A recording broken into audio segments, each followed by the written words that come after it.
Assalamualaikum warahmatullahi wabarakatuh. Pada kesempatan kali ini, kami dari kelompok 9 akan menjelaskan tentang asesmen lapangan terkait dengan persoalan yang ada di masyarakat. Kami dari kelompok 9 yang beranggotakan Anissa Putri Prayustiwi, NIM 19000006080, Mumpuni Tisa Hasanah 19000006081, Febri Dita Anggraini 19000006084, dan Imroatul Hasanah 190006096. Pada materi pertama akan dijelaskan tentang pengertian mat'u. Mat'u adalah manusia yang menjadi sasaran dakwah atau manusia penerima dakwah, baik sebagai individu maupun kelompok, baik manusia yang beragama Islam maupun tidak, atau dengan kata lain manusia secara keseluruhan. Dakwah bertujuan untuk mengajak mereka untuk mengikuti agama Islam. Sedangkan kepada orang-orang yang telah beragama Islam, dakwah bertujuan untuk meningkatkan kualitas iman, Islam, dan ihsan. Pada dasarnya, mat'u atau sasaran dakwah adalah seluruh manusia sebagai makhluk Allah yang memiliki kebebasan untuk berikhtiar, berkehendak, dan bertanggung jawab atas perbuatan yang sesuai dengan pilihannya, baik individu, kelompok, maupun massa. Sedangkan menurut Enjang dan Hajar Tajiri, mat'u adalah manusia yang memiliki pandangan hidup, keyakinan, sistem nilai adat, dan kebudayaan yang dibentuk melalui pengalaman, hasil belajar, proses sosial yang telah meresap dalam setiap pribadinya, bahkan telah membentuk dan mewujud pada perilakunya. Itulah sebabnya dalam dakwah diperlukan etika agar para dai dapat melakukan dakwahnya secara ma'ruf.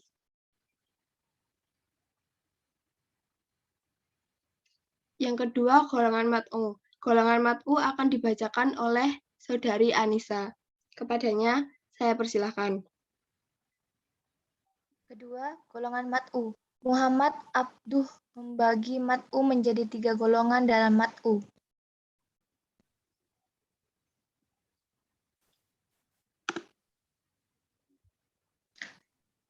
A. Golongan cerdik cendekiawan yang cinta kebenaran, dapat berpikir secara kritis dan cepat dalam menanggapi persoalan. B.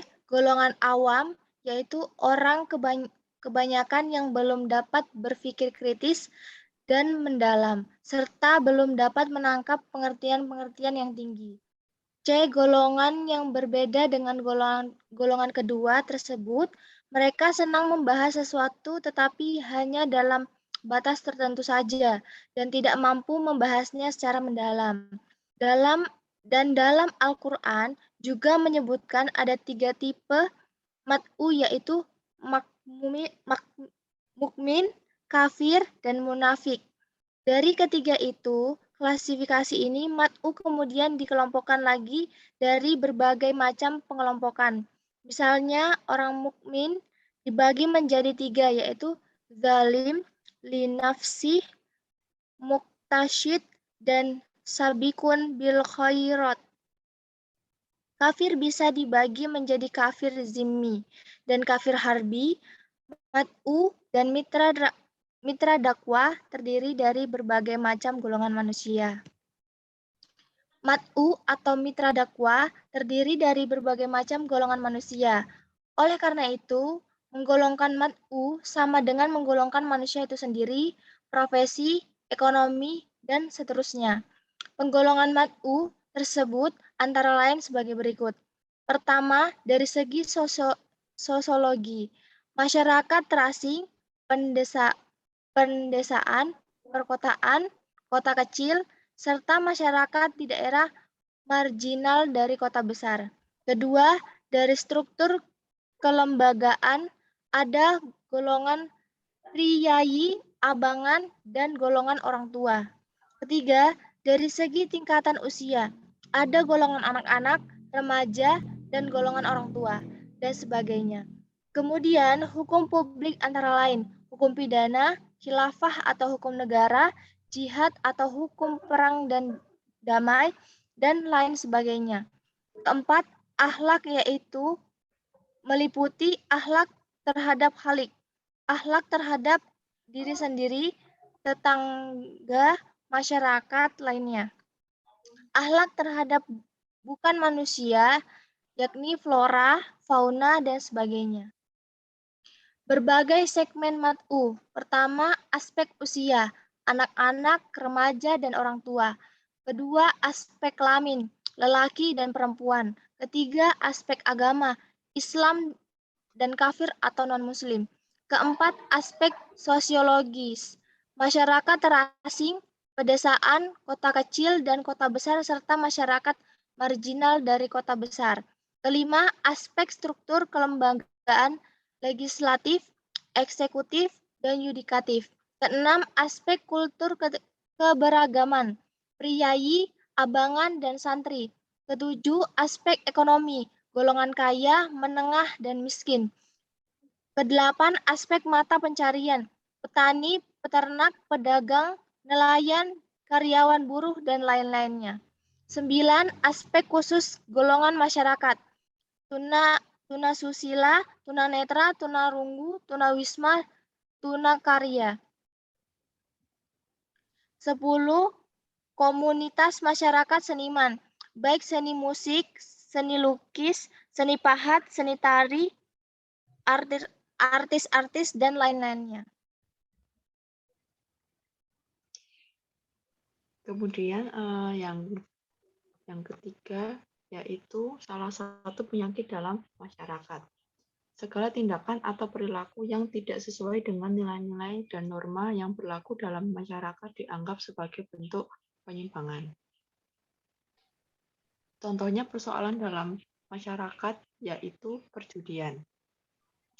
Perjudian adalah suatu tindak pidana yaitu pertaruhan sejumlah uang di mana yang menang mendapat uang taruhan itu atau dengan kata lain adu nasib sebagai bentuk permainan yang bersifat untung-untungan bagi yang turut main dan juga meliputi segala macam taruhan di mana yang bertaruh tidak terlibat secara langsung dalam perlombaan tersebut, termasuk juga segala macam pertaruhan lainnya. Masalah perjudian dapat merugikan masyarakat dan moral bangsa kita. Pada dasarnya, kejahatan ini mengakibatkan ketertiban, ketentraman, dan keamanan masyarakat menjadi terganggu.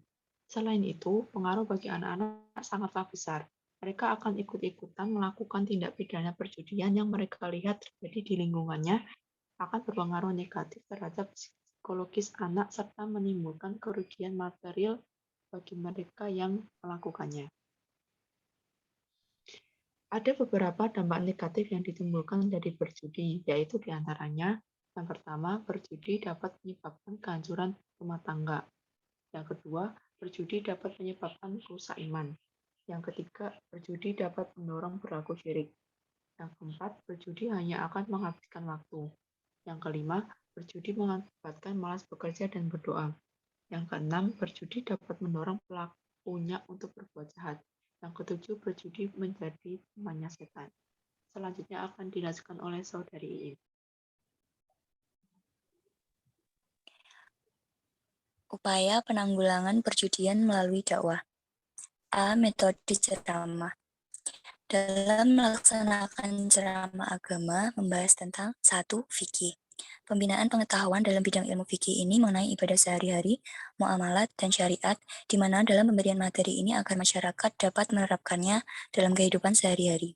Selain itu, dalam syariat Islam yang diajarkan, disampaikan beberapa dalil Al-Quran yang berkaitan dengan larangan melakukan kegiatan perjudian dan miras kepada masyarakat. Penjelasan isi dalil tersebut dengan bahasa yang baik dan dapat dimengerti sesuai dengan tingkat pemahaman dan kemampuan masyarakat. 2. Motivasi. Dalam materi ini, diberikan motivasi-motivasi yang bertujuan agar masyarakat semangat dalam menjalankan hidup dan mendekatkan diri kepada Allah Subhanahu wa Ta'ala, agar meninggalkan hal-hal negatif seperti kegiatan perjudian dan miras yang kelak akan merusak generasi-generasi bangsa. Adapun motivasi yang diberikan kepada masyarakat berupa ajakan-ajakan untuk melakukan sesuatu hal yang positif, seperti sholat berjamaah, mengikuti pengajian, mendekatkan diri kepada Allah Subhanahu wa Ta'ala, gotong royong, dan lain sebagainya. Dakwah yang diterapkan kepada masyarakat adalah dakwah yang harus sesuai dengan objeknya, yaitu dengan cara memberikan pengetahuan atau pemahaman kepada masyarakat atau mat'u sesuai dengan tingkat pemahaman dan kondisi masyarakat. Dalam menyampaikan ceramah, harus sangat berhati-hati, tidak pernah memaksakan kehendak, akan tetapi dengan pembawaan yang wibawa, bersahabat, dan ramah, agar menjadikan orang lain segan dan tertarik terhadap dai. Dan ketika mengajak masyarakat untuk menjauhi kegiatan perjudian dan miras, beliau mengajak dengan cara perlahan dan tidak memaksa, dan selalu memberikan contoh yang baik terlebih dahulu terhadap mat'unya agar mat'unya bisa melihat dan menerapkannya. Dalam dakwah, disampaikan dalil yang berkaitan dengan perjudian dan miras, agar masyarakat merasa takut dan tidak akan mengulangi perbuatannya lagi. Setelah itu, masyarakat diberikan pemahaman mengenai bahaya melakukan kegiatan perjudian dan minum minuman keras secara baik dan jelas agar mereka sadar dan menjauhi kegiatan perjudian dan miras. Sekian presentasi dari kelompok kami. Jika ada kesalahan, kami mohon maaf. Dan jika ada yang ingin ditanyakan, silakan sampaikan di kolom komentar. Terima kasih. Wassalamualaikum warahmatullahi wabarakatuh.